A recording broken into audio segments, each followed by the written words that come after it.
নমস্কার বন্ধুরা, আমার সকল বন্ধুদের নিবেদিতাস কিচেনে অনেক অনেক স্বাগত জানাই। আশা করি আমার সকল বন্ধুরা খুবই ভালো আছেন, আমিও ভালো আছি। বন্ধুরা, আজকে আমার চ্যানেলে আপনাদের সকলকে অনেক স্বাগত জানাই। আমার পুরনো বন্ধুদের আমার পাশে থাকার জন্য অনেক অনেক ধন্যবাদ এবং নতুন বন্ধুদের আমার পরিবারে স্বাগত জানাই। আপনারা সকলে আমার পুরো ভিডিওটা দেখবেন এবং বেল আইকনটা প্রেস করে দেবেন, যাতে নতুন নতুন ভিডিওর নোটিফিকেশান আপনাদের চ্যানেলে খুব সহজেই পৌঁছে যেতে পারে।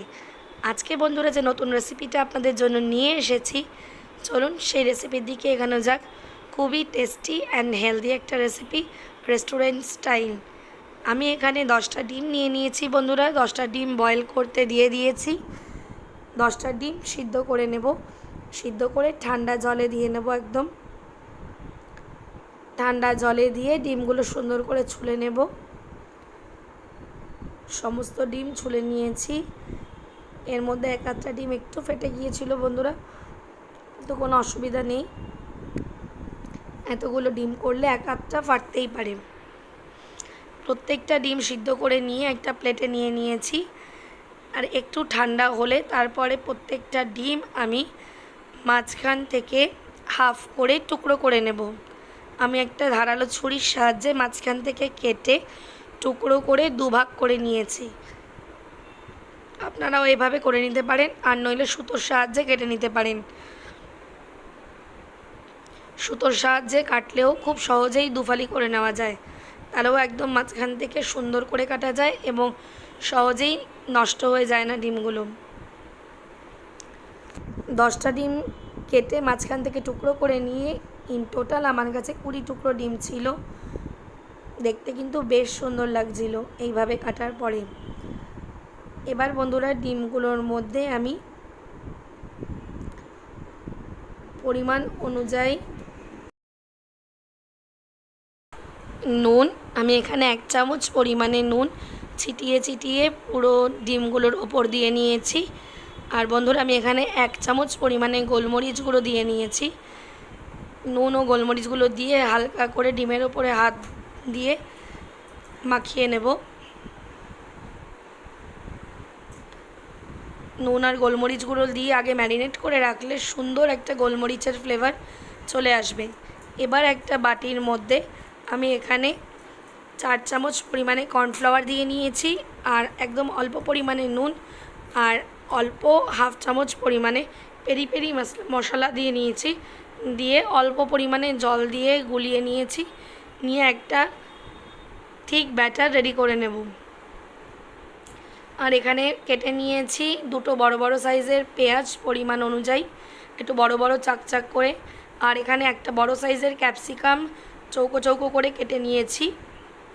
এখানে আছে আদা আর আছে রসুন।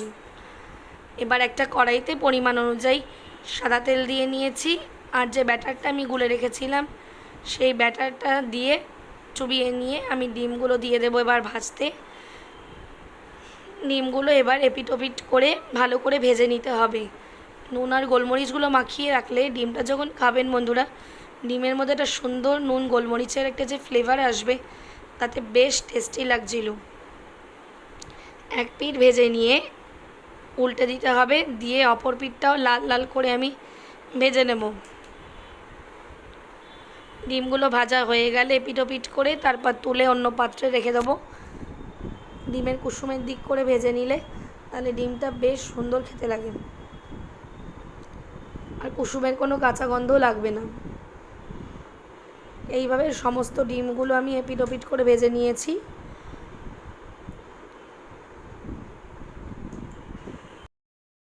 এইভাবে সমস্ত ডিমগুলো ভেজে আমি একটা পাত্রে তুলে নিয়েছি। এখন ওই কড়াইয়ের মধ্যেই একটা গোটা রসুনের টুকরো ছোটো ছোটো টুকরো করে নিয়েছি, সেই টুকরোগুলো আমি দিয়ে নিলাম। আর দিয়ে নিলাম হাফ চামচ পরিমাণে আদা থেতো করে।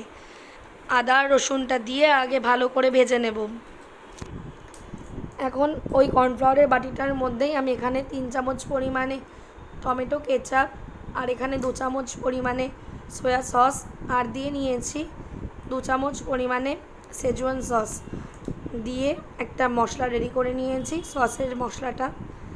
এবার পেঁয়াজটা দিয়ে দেব। আদা রসুনটা ভাজা হওয়ার পরে পেঁয়াজটা হালকা করে ভেজে নেব কাঁচা গন্ধটা চলে যাওয়া পর্যন্ত।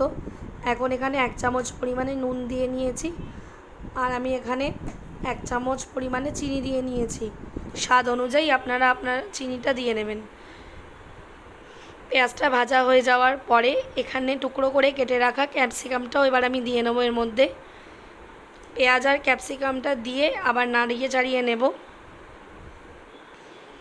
ক্যাপসিকামটা 3 থেকে 4 মিনিট ভাজা করে নিতে হবে, ক্যাপসিকামটা কাঁচা গন্ধটা চলে যাওয়া পর্যন্ত।